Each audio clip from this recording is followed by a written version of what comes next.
Soul Seers, and welcome to SeeJamieSim. I'm Jamie, and today we are going to be doing Velvet Bee's Magical Shell Challenge. Super excited for this one. Love participating in Velvet Bee's challenges. And here we go. So the Magical Shell Challenge today, I didn't get a free shot of it by itself because I forgot as I was doing this. But the shell challenge is that you are building this shell for magical, mythical race of people or things or what have you. And I decided that I was going to do the Borrowers. Now, if you don't know what or who the Borrowers are, it's a children's novel by Mary Norton, and it was written, I think, in the 1950s, because I do know that in the 50s it won the Carnegie Medal from the Library Association for an outstanding children's book. I remember this still years and years and years later, and it's also one of my mom's favorite childhood books that she remembers, which later on she actually read to my kids, my twins. So this kind of race of people, things, kind of just has, good memories, connotations, all of that stuff. So in the book, these are teeny tiny little people who steal from the humans that they live with, and not stealing with like air quotes around it, but borrowing from them.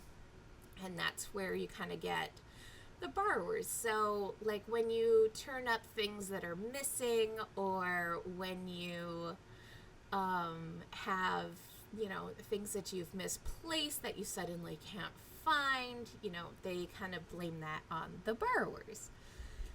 And in the books, the borrowers do actually live in a city, and they live, I think, in London. Yes. At a place called the Cedars. So, so they kind of take little things, and that was what I wanted to bring to this particular shell, even though I didn't put it strictly in the city. I kind of wanted this to be like if the borrowers were, in the forest. So my first idea had been to do red caps, which are kind of a race of like troll-ish creatures that kill humans and dip their caps in their blood, which is why they're called red caps. But I decided that I wanted something a little bit more cheery than that, so we decided to go with the borrowers. Now, this is technically three stories, because the towers here go up to a third story, but I decided just to cut it off at 2, just because I had a lot of these mushrooms that I was building in, and I didn't want to kind of deal with like the ferns cutting in, or the red cap stems kind of cutting into the house. So I decided to forego those small third story things. And it also gives them room to put all of their stolen things in. So I guess these borrowers are a little bit bigger than maybe their city counterparts, but you will see that some things are their size just to make it possible for your Sims to live there. And some things are giant sized, as if they took it from humans here in our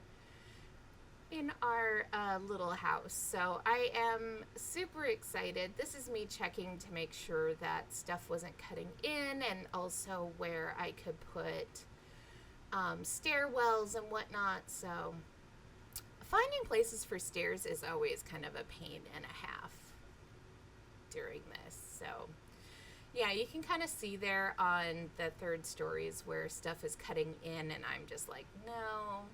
And the one thing that I will say for the borrowers is that all of their places are always said to be like very warm, very welcoming, kind of eclectic. So I I was going to make this out of stone and then kind of changed my mind because I wanted it to reflect that, they have this really nice, not really nice house, but, really nice spaces and, but also that it's outside. And so, anyway, so we have some wooden floors, we have some stone walls, just because they are, parts of their environment, and they use their environment to become, um, you know, little creatures of where they currently are in residence at. So I put, like a welcoming spin on most things for the borrowers, because it's not like really like formal like you would do,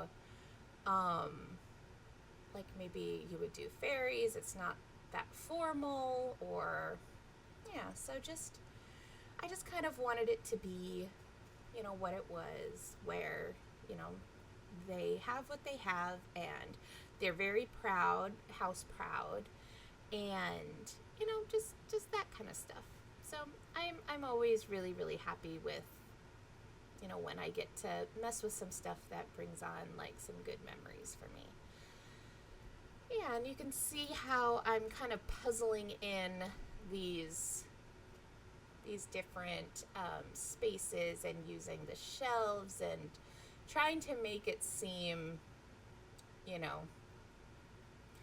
lived in and fun. And, I tried to use these angles that I currently have for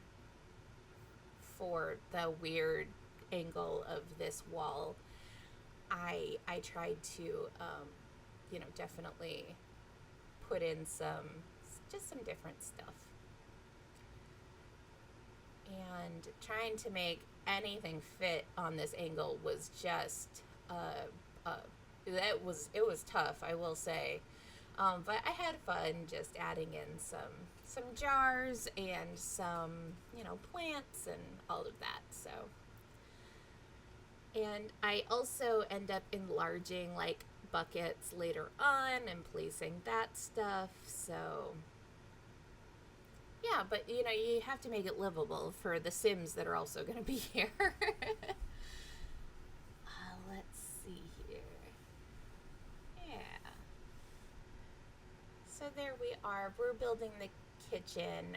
You'll see later on it becomes really, really great, because I start to bring in, bigger things, or I start to bring in, just some different looking pieces, and you can kind of see how we are just an eclectic mess of things. And and I enlarge some of it, and I make some of it smaller, just to say that maybe they made some of it versus they stole some of it, that kind of thing. But yeah, so I really like this kitchen a lot. It's probably my favorite room in the house, because it is so like homey feeling, and you get some of the mushrooms on the inside. I figured if it was all covered in mushrooms on the outside, it's probably going to be mushroomy on the inside. And I use different chairs here just to represent what they maybe might have made or stolen or borrowed. And put since some of the mushrooms are shelves, I used even the ones that weren't as shelves, so then you would kind of get this feeling of, oh, these are multi-purpose mushrooms. And I have some ivy climbing up the outside, and kind of getting all of this in here, using these weird angles for the amount of stuff that I thought these little borrowers would have. So that was also nice that we got a chance to do that. so we will come back, I believe, to the kitchen, but this I'm just trying to build out and make sure that I have, all the space that I want. And this room actually becomes like a huge collection room,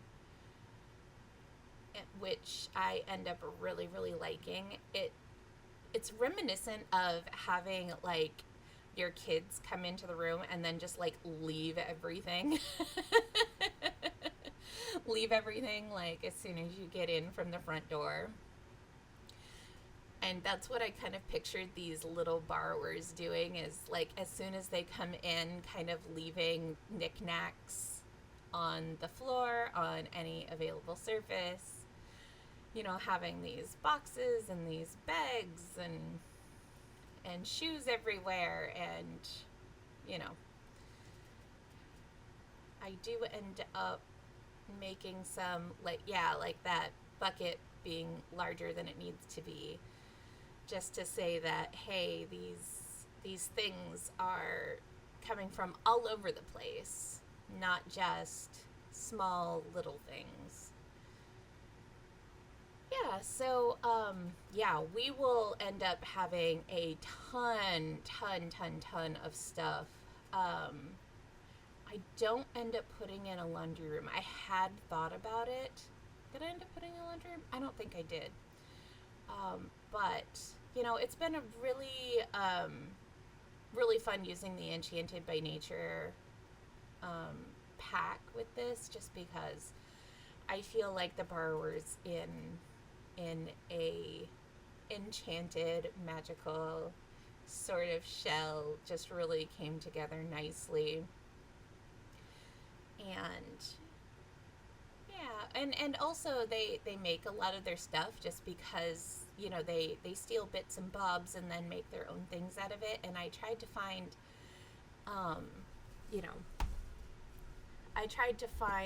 the stuff that was going to make that really seem like that's what was done. So of course that couch, I think it's from the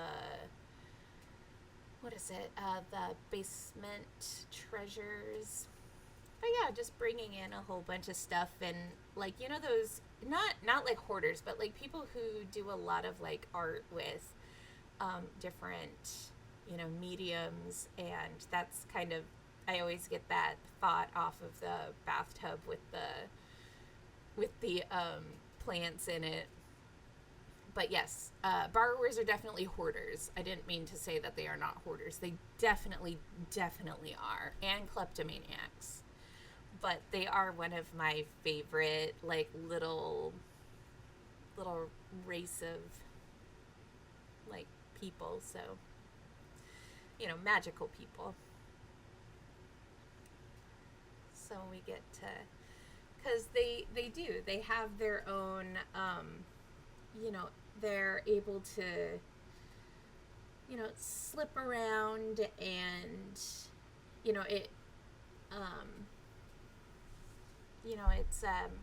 they're able to slip around, very quietly and hide really gracefully. And,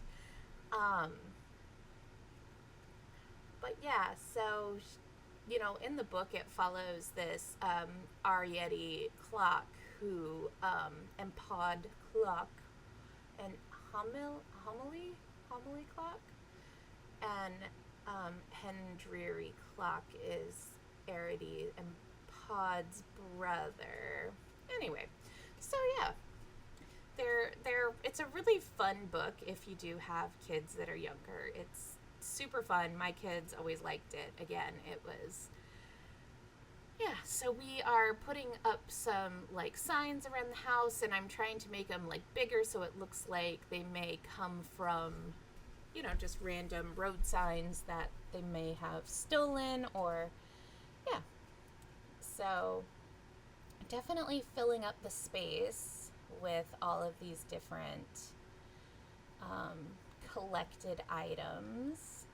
And you see I made the some of this bigger, and I decided to do some seating up here, just having a ball because I'm going to end up putting in um, one big room upstairs for all of the borrowers, and you can see like the cap from just some stuff. Ended up using, I never used the Star Wars kit, was it Journey to Batuu, but I did end up doing that this time with those boxes and whatnot there. Yeah, so we just have some bigger items that look like they came from, the humans. And also, instead of putting like a whole thing outside, just put a fire outside, that they could do that. Yeah, so we put in more collected items and some, things that they can do. I was kind of, at this point, was trying to stretch what they could have collected and what they could do for entertainment or wellness or, what have you, because it is so cluttered downstairs. So I definitely was trying to make this a nice area now. But the Sims, they don't care about, bathing in front of a whole big bunch of windows. So I definitely didn't worry too much about it. And here's where I am putting all of our people, and just kind of considering maybe some baby borrowers. I didn't really put in a whole bunch of stuff for kids to do just because I didn't know until I started doing this. So there are a few things, but not like a super lot of stuff. So we have enough space for infant, toddler, and 3 adults or kids or what have you. So you do have enough stuff for the kids, but you may want to include some more, is just what I think I'm getting at here. And so here we are putting up all of this. Yeah, so yeah, we're just putting up, stolen rugs and all of that. So hopefully, and that I kind of just pictured it being like a kid's like room and some enlarged fishing lures.